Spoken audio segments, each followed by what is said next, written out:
Bonjour à toutes et à tous et bienvenue dans cette vidéo de présentation du Digdash Metadata Service. Nous allons ici parcourir un plan en 3 étapes afin de présenter le service, montrer son utilisation, puis parcourir un cas d'usage. Alors tout d'abord, qu'est-ce que le Digdash Metadata Service? Alors il s'agit d'un serveur distinct qui est maintenu par Digdash, ses consultants et ses experts, sur lequel on va pouvoir se connecter afin d'en extraire des informations. Alors bien entendu, pour que votre instance de Digdash puisse se connecter au Digdash Metadata Service, il vous faudra un accès à Internet. Ce service, dans l'application, au niveau du studio, prend la forme d'un gestionnaire. Vous allez dans les gestionnaires et vous retrouverez le Digdash Metadata Service. Alors il va permettre de récupérer des éléments de configuration, de design, mais aussi des objets complexes tels que des modèles, des flux, ou même un projet regroupant l'ensemble de ces objets. Alors, pour pouvoir avoir accès au Digdash Metadata Service, aucune installation n'est nécessaire. Il vous suffira d'avoir une connexion Internet sur la machine qui héberge votre instance Digdash.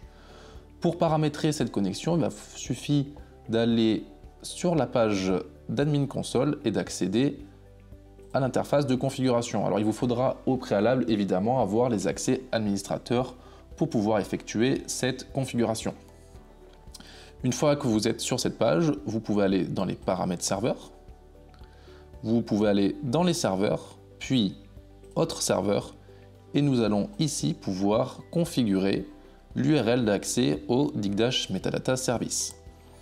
À noter que si vous effectuez une installation de Digdash de zéro depuis la documentation, le lien du Digdash Metadata Service sera déjà préenregistré. Pour que vous ou vos utilisateurs aient accès au Digdash Metadata Service, il vous faudra avoir 2 groupes d'autorisation. Ces groupes d'autorisation sont nativement inclus pour superviseurs et administrateurs.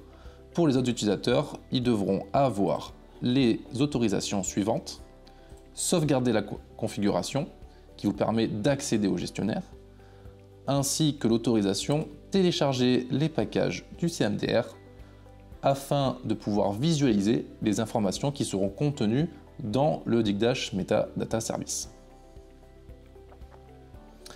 Une fois que vous et vos utilisateurs avez accès au Digdash Metadata Service, on va pouvoir regarder les informations qu'il contient. Alors, ce gestionnaire vous permet de télécharger directement les objets qui vous intéressent, mais vous allez pouvoir également directement chercher un objet, éventuellement chercher une catégorie, ou directement filtrer, si vous le souhaitez, sur la typologie d'objets que vous souhaitez installer. On peut voir également que ce gestionnaire possède des icônes qui nous permettent de repérer plus facilement la typologie des objets que nous avons sélectionné. Il y a également la version disponible de l'objet, ainsi que la version installée sur notre environnement, afin de pouvoir les comparer.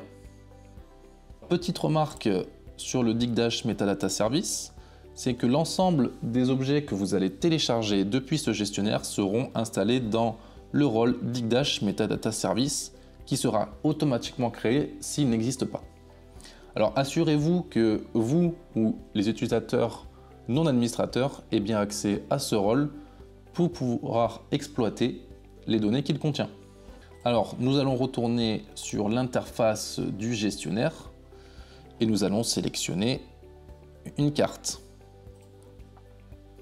Alors attention, lorsqu'on va pouvoir installer un objet, selon la typologie de l'objet que l'on souhaite installer, vous allez voir un message vous avertissant du contenu. En effet, comme vous pouvez installer différentes typologies d'objets qui existent dans Digdash, tels que par exemple des formats, des cartes ou autres, ici le mécanisme va fonctionner pareil que le backup, c'est-à-dire que ces fichiers vont être écrasés.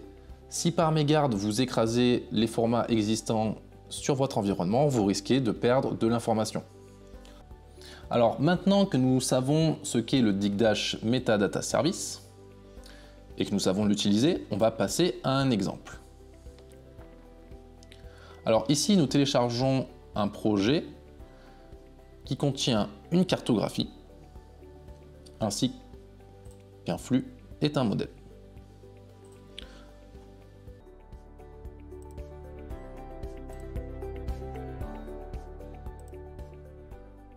Donc une fois que vous avez sélectionné et téléchargé l'objet souhaité, vous remarquez qu'il apparaît directement dans le rôle Digdash Metadata Service. Je peux voir qu'un modèle a bien été créé et que mon flux de type carte est bien présent dans mon rôle. Je peux maintenant modifier ce flux à ma convenance afin de l'exploiter ou de comprendre son fonctionnement.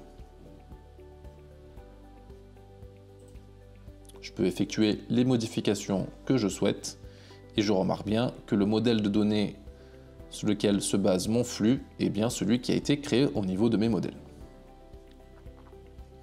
Une fois que j'ai réalisé les modifications, je vais pouvoir quitter l'interface du flux et je vais pouvoir me rendre au niveau de l'éditeur de tableau de bord.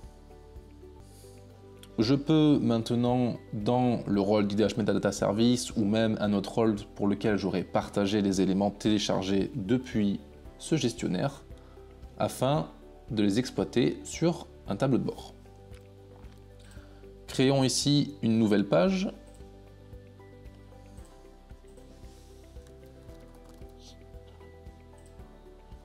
Dans laquelle je vais pouvoir insérer l'exemple de cartographie que j'ai téléchargé depuis le Digdash Metadata Service.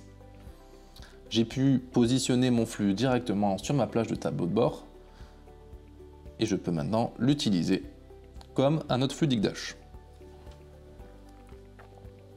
Alors bien évidemment, si vous souhaitez les exploiter dans d'autres rôles, n'oubliez pas de partager ces éléments vers le rôle souhaité. C'est également au travers du Digdash Metadata Service que vous pouvez télécharger le module d'audit. Mais ça évidemment, nous en parlerons dans une prochaine vidéo.